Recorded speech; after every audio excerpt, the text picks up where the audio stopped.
Hello, welcome to Virtual Concert Hall's live music channel. My name is Chris Al, and I have with me the co-founder of Virtual Concert Halls, Dr. Anna Ouspenskaya.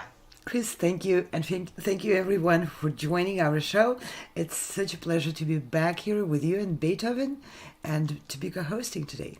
That's right, and we will host today part 9 of the documentary of Beethoven's Symphony Number 4, written and narrated by Lawrence Rapchak, created by New Media Productions Worldwide and Virtual Concert Halls, and produced by Architects of Music. And thank you everyone who is watching, and thank you all the collaborators.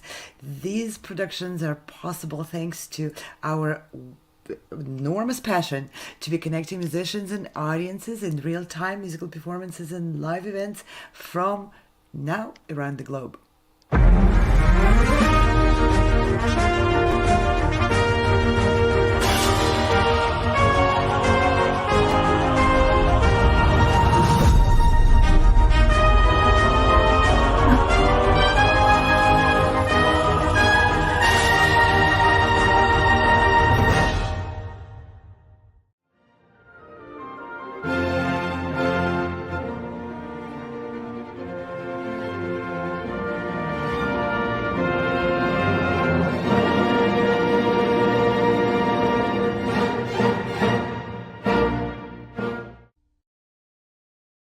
And the finale does not disappoint.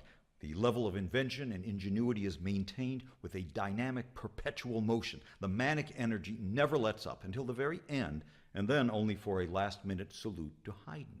Again, the dependable sonata form keeps us grounded as this dizzying display of orchestral virtuosity unfolds. And Beethoven, as usual, will build his structure on tiny cells or motifs. He begins immediately with the rapid running passage work that dominates this finale, with this theme, which I will play much slower.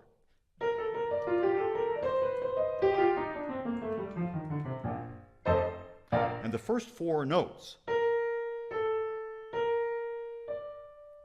which we speed up, of course,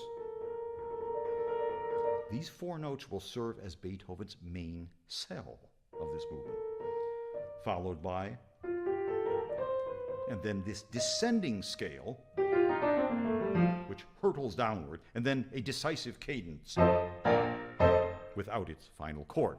And we're off and running. But everything happens very softly now, at a whisper, bustling in the strings, and built on our little motive. Until a real theme appears. It's very simple, using the basic tonic and dominant harmonies.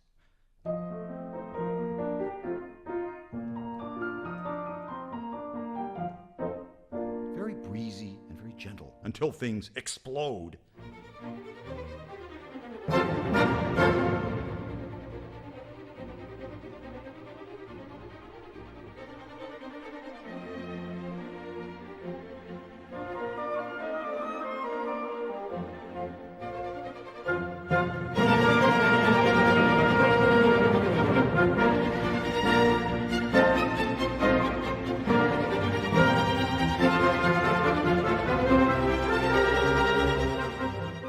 And you heard another of the first theme group, also in B flat, and also based on the basic harmonies.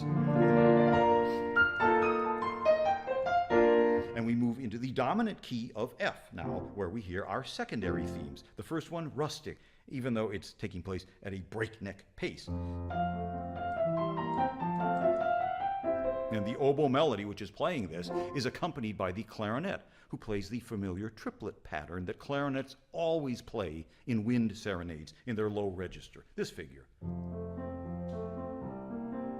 It's always very gentle and very soothing, but here, and this always cracks me up, Beethoven's tempo is so fast that the clarinet figure almost sounds comical, as if the player wants to play expressive, but Beethoven says, no, forget it, just play fast.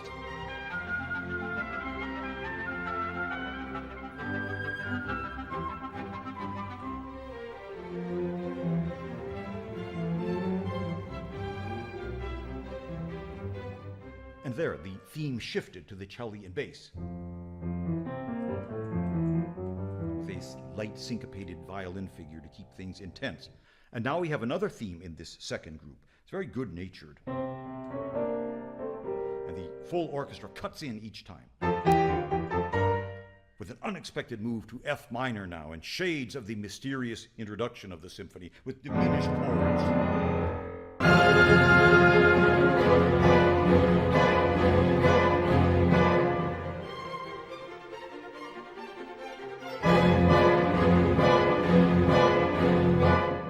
And the effect of this passage is startling, the pounding tempest. So clearly recalling the gloom and the chaos of the symphony's introduction, and driven by the main cell of this movement. But this tempest is answered by this charming, carefree, cheerful, chirpy passage.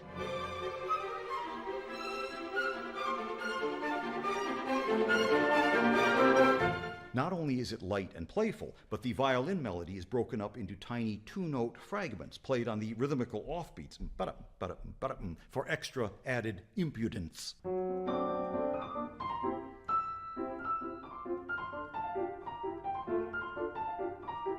And in the face of such a dramatic assault from those diminished chords, when we hear this little thing, it's really quite comic. And we've just arrived at our closing theme of the exposition. It's joyous and exuberant. Just reveling in the fun with the main motive dashing over, under, and around us.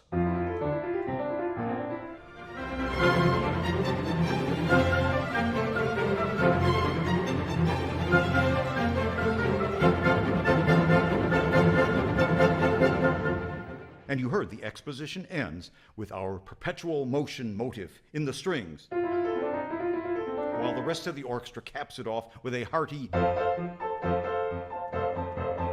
okay, ready for more? First, let's review and then hear the entire exposition. And it's amazing how much of it is based on simple harmonies. Again, tonic and dominant, as so common in Beethoven. And that's a major part of the music's elemental power. Okay. There's the opening perpetual motion in B flat major with the main motive, okay, and the descending scale. Let's call this A1. Then the second theme, the lyrical one, let's call it A2. Then A3, the vigorous. This moves us to the dominant key of F major for our second theme group. We'll call this B1. This is the oboe, with the crazy clarinet underneath. Okay, then we have B2. Leading to the tempest, we'll call this B3. And its sprightly response. And our closing theme. Rounding out the exposition with the main motive and so there are the ingredients of a perfectly designed and thrilling exposition. Wow. I'm just thinking of all the genius of ideas of putting all these things together. And like you said, it's the ingredients that make the recipe of this last movement. What are your thoughts on what we have listened so far? As I was watching it, as experiencing a déjà vu from the days in Moscow Conservatory School for Gifted Children and our lectures and lessons and discussions in the music history class. And I mean, every musician learns about the sonata form and the main theme, the secondary theme, the connection theme, the closing theme, and it can be such a chewing gum, boring topic where okay, there's another theme. There's another, and no, I don't want to say that the lectures in Moscow were anything but anything close to boring. No, we actually had phenomenal teachers in there, and yeah, and I remember. But it's textbook. Well. You're learning textbook structure, right? Like you're learning things that are. This is what it is. This is what's happened, and this is. But now we're given this fourth movement, and. Yeah, I just want to give a shout out to Lawrence Rapchak. He puts that structure to life, and makes it extremely exciting. Probably as exciting as Beethoven himself felt about putting those pieces together and creating that recipe, putting the seeds into that exposition. Exposition is to expose the seeds of the entire movement. So it almost like Larry is like a channel of that energy and joy and going like, yeah, look at this little thing I'm gonna put in there, look at that, this one, Well, let's just throw it all together and then make a start the pot. absolutely. Well, what's fascinating about this movement, I find, is all the different themes that make it, and it's not like yes, it's probably very carefully crafted, but you have a sense that it's also as if he's just in his kitchen or in his living room, just thinking of different themes, and then they'll just link to that, and then do that and that, and it's this complete more stream of consciousness. It doesn't feel quite as building blocky. It doesn't feel as if it's crafted in a way that is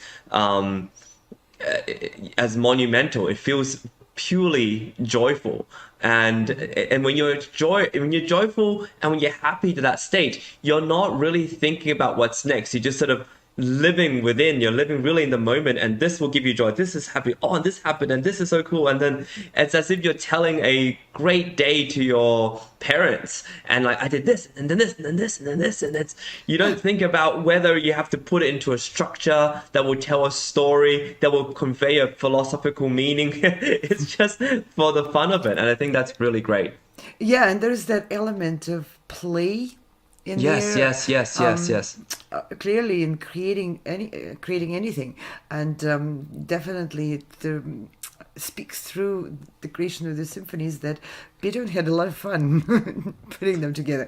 I can imagine, yeah.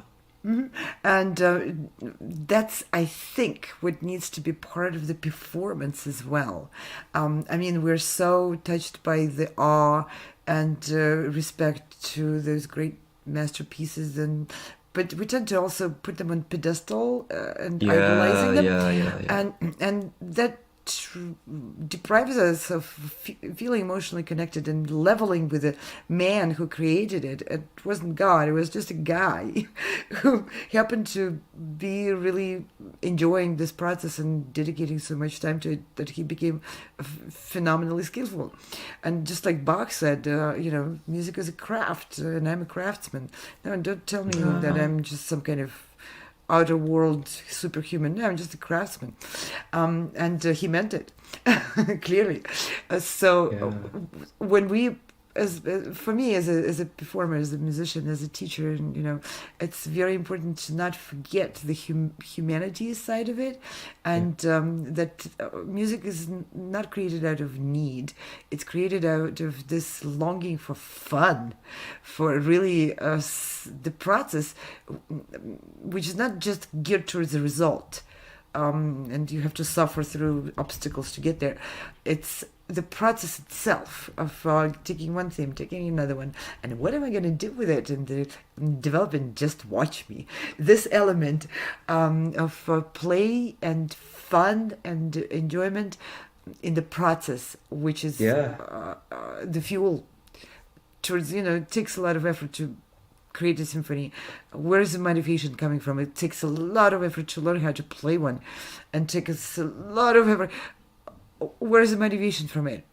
It's the enjoyment of the process. Wow, I couldn't have put it better myself, I think.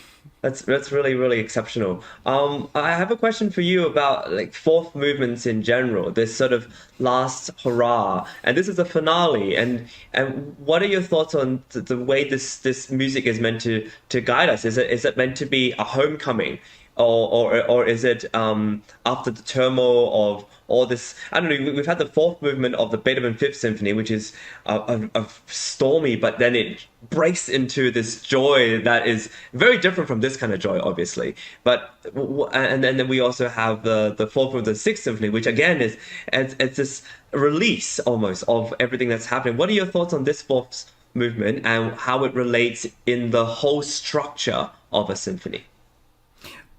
Well, Beethoven tends to be Beethoven no matter what he does.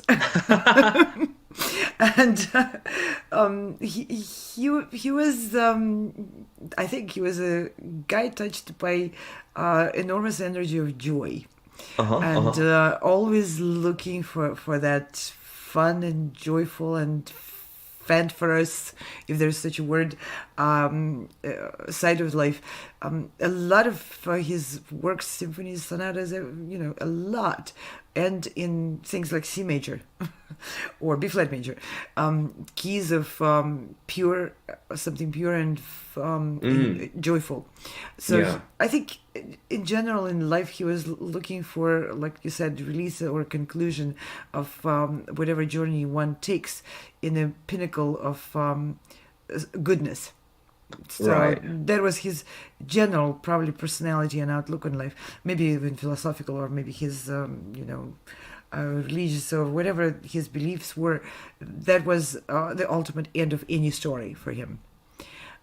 So majority of his symphonies, and I want to say maybe all of his symphonies, tend to go in that direction.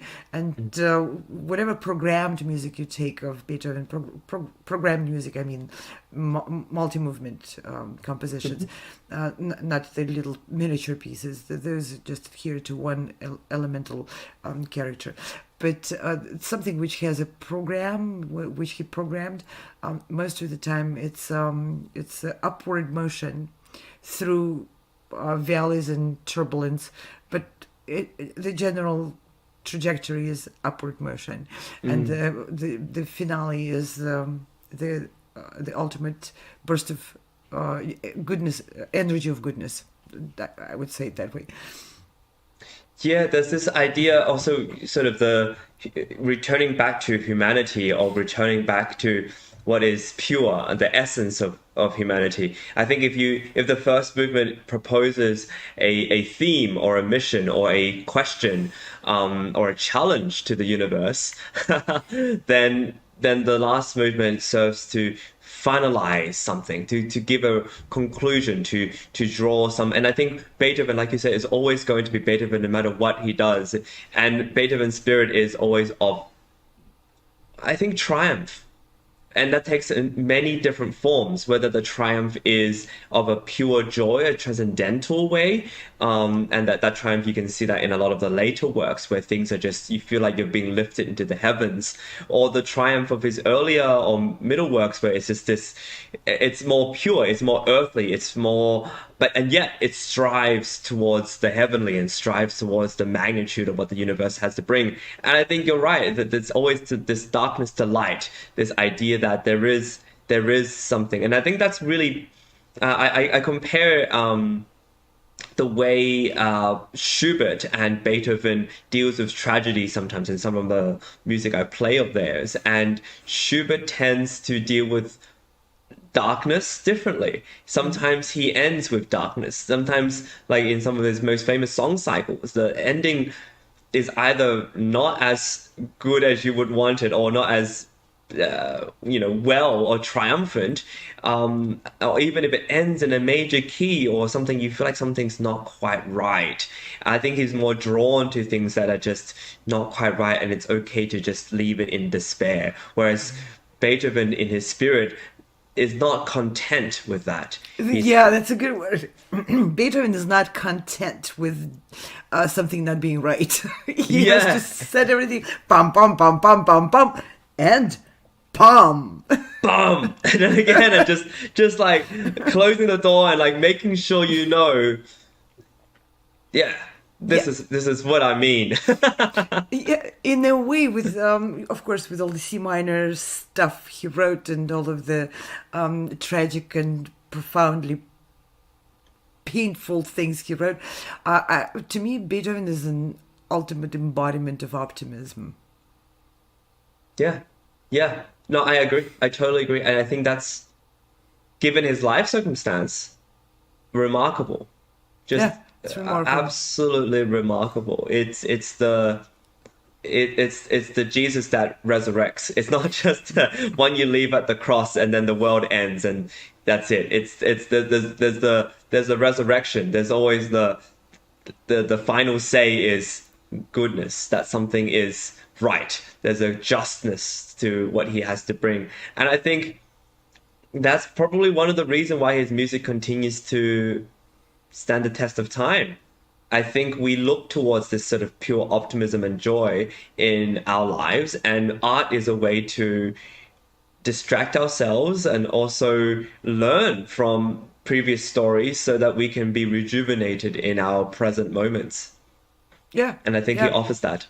Yeah, there is a place in life for someone coming into your life and turning all the lemons into lemonades and saying that's the way to approach to life. And well, speaking of that, actually, you're exactly the person that came to mind when you said that. You're definitely a turning lemons to lemonade kind of person, and I that's a wonderful way for us to conclude, because this is who you are, and your team, the people you lead, is like that. And I think our collaborators, our team, are comprised of people who share this kind of joy, share this kind of passion, and this includes new media production, virtual concert halls, architects of music, and of course the amazing Larry Rapchak. You spearhead this optimism, which I think you might have inherited from Beethoven somehow, and you make projects happen, and it's amazing.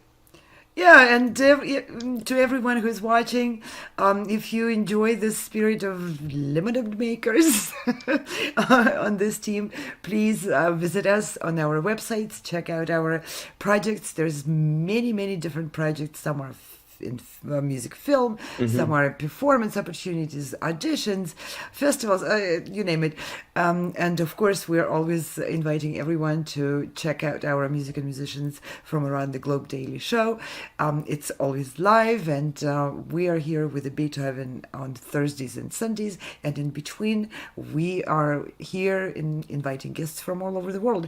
And if you have an idea and you want some little boost to your idea, we are here. We love turning ideas into reality if we can, or at least giving you to try. So, please get in touch with us and join our events. And we would love to learn more about you. Yeah, and if you enjoy this broadcast, thank you for watching. We are on Thursdays and Sundays, broadcasting on these channels that you see on our YouTube and all over our different websites you see below. The important thing is to realize that we are a relatively young company, and yet we're doing all these amazing things to hopefully give you value. And so if you enjoy that, please subscribe, please get in touch, please interact and collaborate with us, because I think that there's so much optimism in our world today that's needed, but also we can derive from the music that we love. And with that, we'll see you all next time for part 10 of the Beethoven 4 documentary series. We are still on the fourth movement, and until then, see you there. Thank you. See you there. No matter where you are or who you are, music connects us all. We started with a dream, but now we are paving the future. Welcome to the Sound Expressiva Global Competition. Fully virtual, yet bringing musicians closer together than ever before, now on a global scale. True live, inclusivity, diversity, connection, community, an extraordinary array of judges. Get noticed by companies all over the world. Prizes, scholarships, performance opportunities. Apply to be a part of the most exciting congregation of artists like nothing you've ever seen before. We guarantee quality and leave no musician behind. We can't wait to hear you on the virtual stage.